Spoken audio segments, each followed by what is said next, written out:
এই বিষয়টা নিয়ে কথা বলাটা জরুরি এই কারণেই, যারা প্রথম প্রিপারেশানের দিকে আসছো, পরীক্ষা দেবে বলে সিদ্ধান্ত নিয়েছো, তারা যদি এখন থেকেই এই বিষয়টা নিয়ে না ভাবো তাহলে কিন্তু পরবর্তীতে সমস্যা হবে। ঠিক আছে, যখন তুমি রিয়ালাইজ করবে যে এই ভুলটা তোমার দ্বারা হয়ে গেছে, তখন পেছন ফিরে তাকাবে, দেখবে যে অনেকটা সময় কিন্তু চলে গেছে, তখন কিন্তু আর কিছু উপায় থাকবে না। তা আমার মনে হলো যে এই ভিডিওর মাধ্যমে আমি তোমাদের এই বার্তাটা দিতে পারি, যাতে তোমরা এই বিষয়টা থেকে সাবধান হতে পারো। ঠিক আছে, আমি নিজে যখন পরীক্ষার প্রিপারেশান নিয়েছিলাম, প্রথমের দিকে এই ভুলটাকে আমি কিন্তু মানে বুঝে উঠতে পারিনি, যে এটা এই কাজটা করার ফলে আমার নিজের জন্য কাজ ক্ষতি করে ফেলছি, এটা কিন্তু প্রথমের দিকে আমি বুঝতে পারি।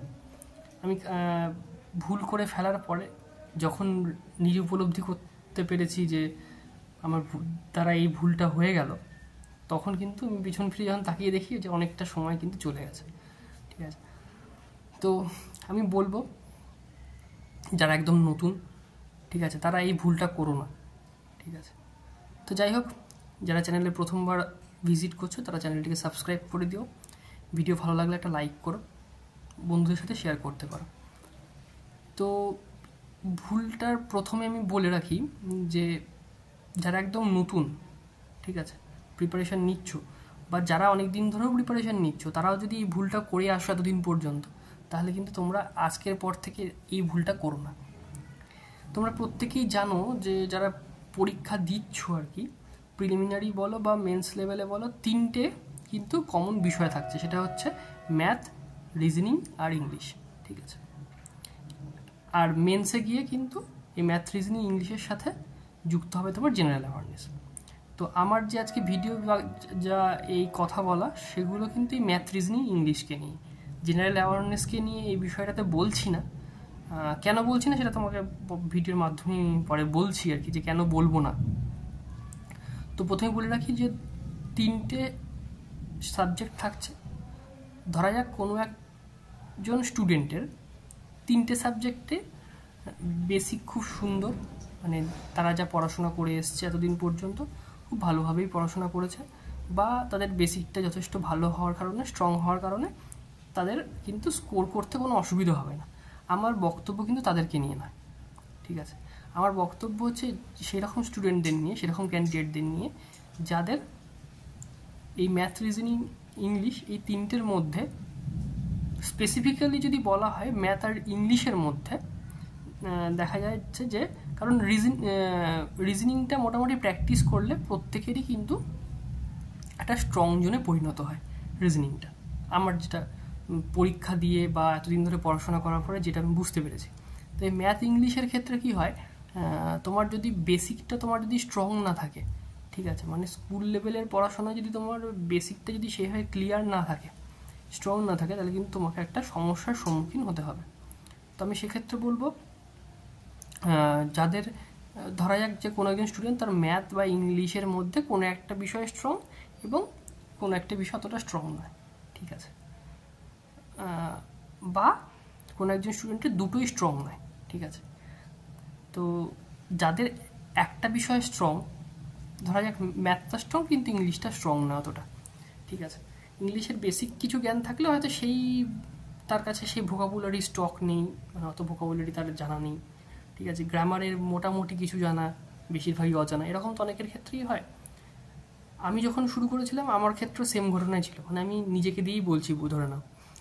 তো এবার কি হয়, সাধারণভাবে আমরা যখন নতুন পড়াশোনাটা শুরু করি, তখন কি হয় যে আমাদের যেটা পড়তে ভালো লাগে বা যেটা প্র্যাকটিস করতে ভালো লাগে, যেখান থেকে আমাদের সলভটা খুব তাড়াতাড়ি হয় বা সলভ করলে ভালো রেজাল্ট পাই, আমরা সেটাই তখন কিন্তু বেশি করে করার চেষ্টা করি। তো সেক্ষেত্রে তার হচ্ছে একটা সবথেকে বড় খারাপ দিক কী হয়, তাতে তোমার একটা বিষয় স্ট্রং হতে থাকছে, কিন্তু অপর যে বিষয়টা যেটা অতটা স্ট্রং নয়, সেটার কারণেই কিন্তু তোমার আলটিমেটলি পরীক্ষাটা ক্লিয়ার হয় না, ঠিক আছে। হয়তো দেখা গেল সেকশনাল কাট আপটাই ক্লিয়ার হলো না, ঠিক আছে। আবার ধরো সেকশনাল হয়তো সব সাবজেক্টে ক্লিয়ার করেছো, কিন্তু খুব মানে সেকশনালের থেকে মার্জিনটা খুব কম, ঠিক আছে, সেক্ষেত্রে তোমার হয়তো টোটালে তুমি ক্লিয়ার করতে পারো না, ঠিক আছে। যদি তোমার দুর্বল সাবজেক্টে তারা ভালো নাম্বার উঠতো তাহলে হয়তো তোমার ক্লিয়ারটা করে দিতে পারতে, তুমি হয়তো সেই বছর চাকরিটাও পেয়ে যেতে পারতে। ঠিক আছে, তো এরকম আমার সাথে বহুবার হয়েছে। আমি প্রথমের দিকে বুঝতে পারিনি, আমি পরবর্তী যখন রিয়েলাইজ করি তখন কিন্তু আমার অনেকটা সময় পার হয়ে যায়। তো আমি প্রথম থেকেই বলবো যে সাবজেক্টটা তোমার দুর্বল সেই সাবজেক্টে তোমায় বেশি সময় দিতে হবে। ঠিক আছে, কোন সাবজেক্টে তোমার কীরকম পারফরমেন্স, তোমার কতটা কি দক্ষতা রয়েছে, সেটা কিন্তু তুমি ছাড়া আর কেউ ভালো বলতে পারবে না। ঠিক আছে, তুমি যার কাছে গাইডেন্স নিচ্ছ বা যে তোমায় গাইড করছে, ঠিক আছে, তার থেকেও তো বেশি ভালো বলতে পারবে তুমি নিজে। ঠিক আছে, তুমি এতদিন ধরে পড়াশোনা করেছো, তুমি জানো যে তোমার কোন সাবজেক্টটা ভালো স্ট্রং, কোন সাবজেক্টটা উইক। সেই অনুযায়ী প্ল্যান তোমায় তৈরি করতে হবে। কীভাবে প্ল্যান তৈরি করবে সেটা আমি বলতে পারবো, কিন্তু কী প্ল্যান তৈরি করবে সেটা কিন্তু বলা সম্ভব নয় কারো পক্ষে। তো আমি সেক্ষেত্রে বলবো যে সাবজেক্টটা উইক সেই সাবজেক্টে বেশি সময় দাও, এবং যে সাবজেক্টটা তোমার তুলনামূলকভাবে স্ট্রং সেখানে কম সময় দিলেও হবে, তার থেকে মানে উইক সাবজেক্টের থেকে কম সময় দিলেও হবে। মানে তোমার সাবজেক্টে তোমার দক্ষতা মানে রিভার্স প্রপোর্শনাল টু টাইম। ঠিক আছে, যা হবে তার উল্টো। ভালো দক্ষ হলে কম সময় দাও। আমি তার মানে এটা ভেবো না যে তোমার সাবজেক্টে ভালো দক্ষতা আছে এবং তুমি সেখানে এক ফোঁটা টাইম দিলে না, তাহলেও কিন্তু হবে না। ঠিক আছে, তুমি তোমার সেই পারফরমেন্সটাকে ধরে রাখার জন্য কিন্তু তোমার একটা টাইম দিতে হবে। বিরাট কোহলি ভালো ব্যাটিং করে তার মানে এরকম নয় যে সে প্র্যাকটিস করে না।